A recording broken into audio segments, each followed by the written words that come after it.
What's the difference between reality and a dream? I am not seated in a breezy, serene place to brood upon such a hazy question. But this question decides my lifeline. It dangles in front of my life as a dagger which can anytime cut through me. 5 years back, my life was normal, like what it ought to be. It was normal, like normal people have the normal course of lives, normal routines, and the routine affairs. But for me, the loop has become my normal now. The loop which gets restarted repeatedly, like tapping the enter key into the keyboard. That day, I had a dream in the late morning. I still remember the warm rush. It was very vivid, that bonding, and it was almost instant, as if it were a law of nature for many ages. I was a 7-year-old kid, innocent and bright, and that day I was traveling in a plane with my parents. I saw a guy jet surfing in the waves outside, gliding smoothly through the water. Yeah, the dreams are strange, aren't they? I was watching the turbulent water waves around the plane. I was drawn strongly to jet surfing with him. I went outside, almost carefully, via a creek which my parents couldn't see. Of course, they wouldn't have approved of going without their permission. And there I was, gushing through the waters, waves, and adrenaline. I came back with him, and we sat down on 2 seats together. I had come to trust him in a matter of seconds. As I dried up, he playfully pulled a black sheet over my eyes, up to my nose. And I had let him do. I had never found such warmth for another person. He was around 6 or 7 years older than me. The dreams do not go into the details. That's the beauty of them, I think. The dreamy state cascaded soon into him touching me abruptly. But the touch was subtle and kind. It took me into a warmth which I had never experienced before. I made a plea to him that he should come with me to my place. I didn't want to part with him, and I knew I wanted to live forever with him, since the world of a child is limited to the boundaries of the universe, and yet it's the size of his room. He agreed to go with me. I traversed the length of the plane with him to go to the exit, and finally to our world where we would live happily ever after. The length of the plane seemed funnily really long. We finally came across my world.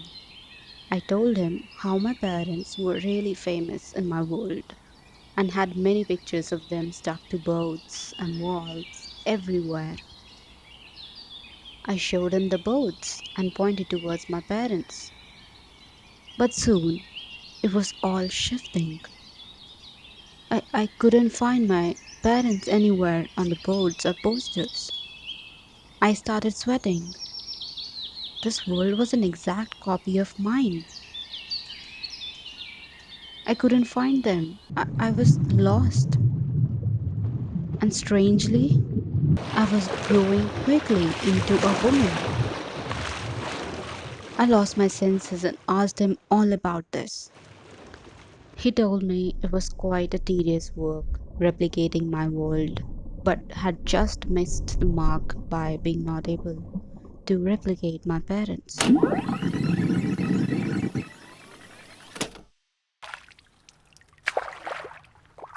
Everything seemed devastating, and I was shifted back to the plane itself. It seemed like a cramped, ragged plane with signs of smoke on its walls. I had grown up too soon. I had lost my identity. He, on the other hand, had grown his obsession for me. He was walking up and down the aisle of the plane every time. Thud, thud, thud, thud. She didn't speak a word after she realized what had been done.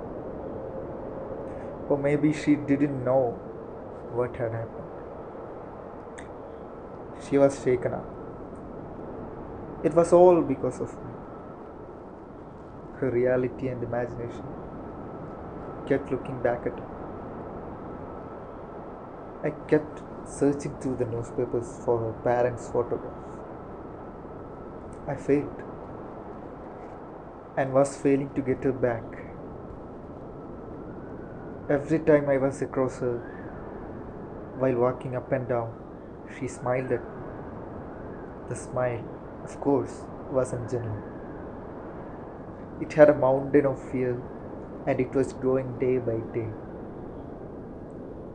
I could see her shocked brows behind her distorted smile. I couldn't do anything. I wanted to go back at any cost.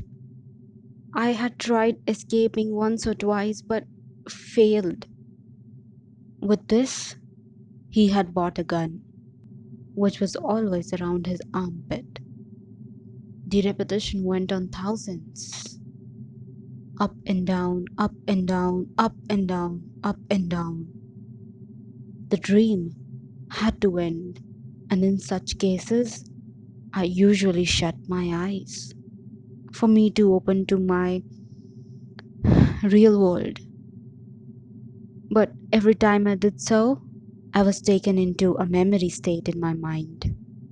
I couldn't get out of myself itself. The one last time I really tried hard remembering my parents, and he lost it. He shot the gun at my left foot. My left soul bulged up like red lava. I cried and my mind blew up. I knew I had come back. I was lying on my bed, but my foot was in extreme pain. I saw the wound and hysterically called for my parents. Today, I am taking physical rehabilitation sessions, walking up and down the lobby of the hospital. And he was still my first love. He didn't give me another option. He didn't give up. I can still see him in my doctor's eyes.